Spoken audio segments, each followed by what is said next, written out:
Ironi negeri, pajak mencekik, pelayanan publik mati suri. Hanya di Indonesia, negeri yang pejabatnya hidup dalam kemewahan, mobil mewah, rumah megah, tunjangan besar, semua ada di tangan mereka. Sementara rakyat yang membanting tulang dari pagi hingga malam, diperas dengan pajak dari setiap sudut kehidupan. Harga barang naik, cukai tembakau mencekik, pajak kendaraan yang tak berperi kemanusiaan, dan kebutuhan pokok yang makin jauh dari jangkauan. Kami, rakyat kecil, tak keberatan membayar pajak jika pajak itu benar-benar untuk kami. Namun, kenyataan pahit yang kami hadapi adalah ini. Pajak kami digunakan untuk kemewahan pejabat publik, untuk membeli mobil mewah, mendanai pesta mereka. Sementara pelayanan publik, nol besar. Lihatlah polisi yang seharusnya melindungi, malah memeras rakyat dengan dalih hukum yang mereka bengkokkan.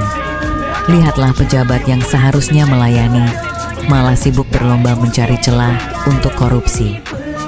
Di kantor-kantor pemerintahan, rakyat kecil diperlakukan seperti beban, bukan seperti tuan yang menggaji mereka. Mengurus dokumen saja memakan waktu berminggu-minggu, kecuali jika ada uang pelicin, baru semuanya berjalan mulus. Pak Prabowo, adakah harapan untuk perubahan? Engkau kini memimpin negeri ini, tapi mengapa kepemimpinanmu masih terasa seperti bayangan masa lalu? Rakyat kecil yang mempercayaimu kini bertanya-tanya, kenapa engkau terlihat lembek di hadapan koruptor? Kenapa engkau diam saat pejabat publik hanya sibuk memperkaya diri? Pelayanan publik mati, keadilan menjadi barang langka, polisi dan pejabat hanya peduli pada yang punya uang. Apakah engkau hanya melanjutkan tradisi pemimpin sebelumnya yang berbagi kekuasaan dan kemewahan dengan mereka yang merusak negeri ini?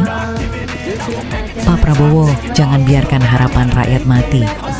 Rakyat kecil membutuhkan seorang pemimpin, bukan hanya untuk memotong pita atau memberikan pidato, tapi untuk benar-benar melayani mereka. Buktikan bahwa engkau adalah pembawa perubahan. Tegakkan keadilan, bersihkan pelayanan publik, hapuskan kebiasaan memeras rakyat kecil. Karena jika tidak, sejarah akan mencatat, engkau bukanlah pemimpin yang mereka butuhkan, hanya seorang penonton di panggung kehancuran bangsa ini.